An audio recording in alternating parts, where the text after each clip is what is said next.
他被认为是史上最凶险残忍的福瑞，因受到未成年女友的教唆，杀害了女友的父母和一位无辜的路人。在举世皆惊的同时，被抓后竟还能拿出100万美金将自己保释出来。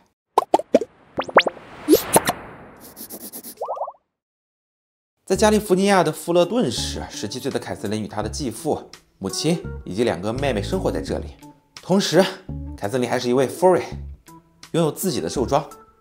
圈名叫白日梦胡狼。她经常带着自己的兽庄参加各种线下的聚会。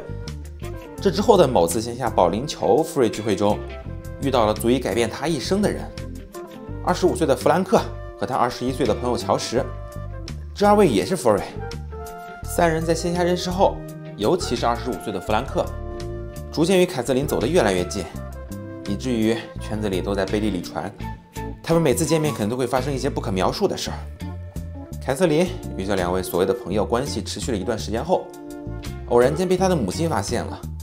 为了自己未成年孩子的身心健康，他的母亲毅然决然让凯瑟琳断绝与这2位男人之间的联系。然而这件事远远没这么简单。2016年9月24日，星期六早上上午8点21分，加利福尼亚富勒顿警方接到报警，电话那头是一个稚嫩的小女孩，称有一位身份不明的男子闯入了她家，并杀害了她的父母，而打电话的正是凯瑟琳6岁的妹妹。警方很快就到达了现场，结果发现凯瑟琳的父母全都已经遇害。此外，还有一位名叫阿瑟的朋友，在凯瑟琳家串门的时候也一同遇害。这之外，现场还有凯瑟琳6岁和9岁的妹妹在场，这件事儿可能会成为他们一生的心理阴影。经过一系列的调查，警方发现了与凯瑟琳近期纠缠不清的弗兰克还有乔什。鉴于这2人之前被凯瑟琳母亲要求不能再和自己的女儿联系，警方有理由怀疑这2人与此次案件有关。9月25号，在案发后的第2天，警方逮捕了这2人，同时凯瑟琳已被拘留，而弗兰克和乔什却都各以100万美元将自己保释了出来。凯瑟琳则被关在了奥克兰治县的少管所。经过一系列的调查，坐实了2人杀害凯瑟琳父母的事实。但是，如果仅仅是因为不能与凯瑟琳联系就杀了她的父母，这样的作案动机是不是显得有些牵强了呢？2年后，在2018年10月22号，富勒顿市的审判庭上，乔什声称是凯瑟琳说服了他和他自己的朋友弗兰克杀害了他的父母，同时他还指控凯瑟琳的父母生前有多种虐待儿童的行为。凯瑟琳因为当时是未成年，又没有明显的证据表明他与杀害的父母有直接关系，所以并没有受到审判。但是他也作证，称曾被他的继父猥亵、虐待，而且在他继父知道他和弗兰克之间的关系后，他的继父还利用未成年的凯瑟琳和弗兰克上过床的事情作为威胁，对弗兰克敲诈勒索，以至于凯瑟琳慢慢的不再关心他的家庭和继父，或许还有他的母亲。这之后，凯瑟琳决定请弗兰克和乔什帮忙，在他们的帮助下离家出走。而在他的2位朋友来接他的那天，可能是这2人在凯瑟琳的教唆下，觉得只有杀了他的父母才能彻底让凯瑟琳解脱。悲剧则就此发生了。可是，在庭审上，乔什的律师指责是凯瑟琳教唆杀人，虽然他当时并不在场，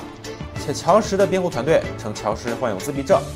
他没有办法说出自己的作案动机，只是一味的去附和和听命于凯瑟琳提出的一些想法。这在我圈不就是经典的抑郁症吗？你们都要让着我，版本T0是吧？可人家陪审团当然不吃这一套。不管怎样，虐待未成年的事情并没有办法得到证实。即使他继父虐待了未成年，且勒索过弗兰克，但这一切都应当让法律去处理，而不是用3条人命去以暴制暴。最终，在2018年11月8号，陪审团裁定乔什有罪。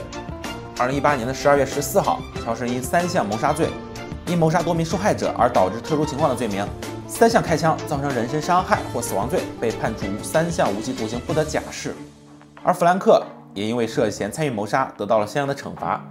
具体呢，因为这件事儿慢慢的淡出了大众的视野，所以后续也没有新闻去报道弗兰克了。悲剧发生后，很多福瑞自发为死者的家人举行了哀悼活动，并为凯瑟琳2个变成孤儿的妹妹创立了一次慈善募捐，用于举办他父母的葬礼和为2个孩子筹集一些抚养费。一人背上3条人命，无论他是出于什么目的，这都是让人唾弃的。在这里并不应该说 Fory 有多么的凶狠，有多么的逆天，而是应该说他背上3条命案的同时，又恰恰是一名福瑞。虽然我们到现在也不知道究竟是不是凯瑟琳教唆这2人杀人，而他的继父到底有没有虐待过和勒索过，这些已经不重要了。或许凯瑟琳的内心深处会为了当时没有听母亲的劝告，离这2个屌毛远一点而感到后悔吧。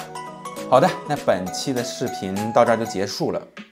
如果你有任何想法，欢迎在评论区友好讨论交流。那我们下个视频再见。